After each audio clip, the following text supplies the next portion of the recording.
पुरुष की मौत के बाद संपत्ति पर पत्नी, बच्चे और माँ बाप के क्या हैं अधिकार।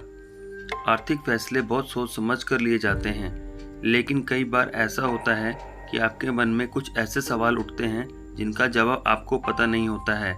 इन सवालों का जवाब इसलिए ज़रूरी है क्योंकि आपकी फ्यूचर प्लानिंग बहुत हद तक इन जवाबों पर निर्भर होती है। ईटी वेल्थ के एक्सपर्ट्स से ऐसे ही कुछ महत्वपूर्ण सवाल पूछे गए हैं।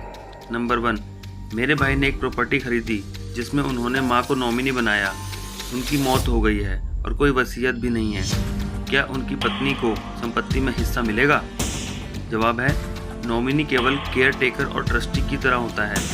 अगर मालिक की मौत हो जाती है तो नॉमिनी को उसकी संपत्ति कानूनी मालिक को ट्रांसफ़र करनी होगी। हिंदू सेक्शन एक्ट के सेक्शन 10 के मुताबिक मालिक की मौत हो जाने पर संपत्ति का बंटवारा सभी कानूनी उत्तराधिकारी के बीच होता है और इसमें विधवा भी शामिल होती हैं। उनका बराबर का अधिकार होता है। अगर मालिक अपने पीछे विधवा और लीनियल डिसेंडेंट को छोड़ जाता है तो विधवा का अधिकार 1/3 संपत्ति पर होता है। अगर लीनियल डिसेंडेंट नहीं है लेकिन कोई नज़दीकी है तो उसका भी आधा हक होता है। उस संपत्ति पर माँ का भी आधा हिस्सा होगा।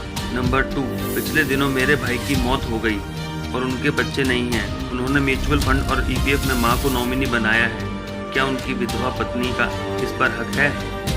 जवाब है, नॉमिनी केवल केयर टेकर होते हैं और उनका सीधा सीधा कानूनी हक नहीं बनता है। ईपीएफ से जो कुछ मिलेगा उस पर माँ बाप का भी हक होता है।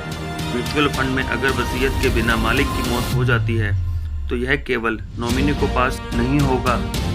एमएफ की राशि पर सभी कानूनी उत्तराधिकारी का हक बनता है। इन्वेस्टमेंट में विधवा भी क्लेम कर सकती है। नंबर 3, मेरे पिता ने कुछ साल पहले मेरे और भाई के नाम पर एक फ्लैट खरीदा था।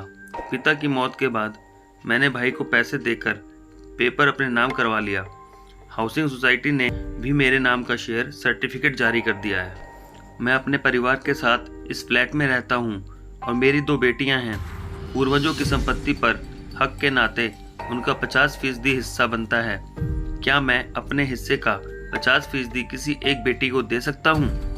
जवाब है, अगर कानूनी रूप से डीड को जारी किया गया है और इसे रजिस्ट्रेशन एक्ट 1908 के सेक्शन 17 के तहत रजिस्टर किया गया है तो आप उस प्रॉपर्टी के असली मालिक हैं।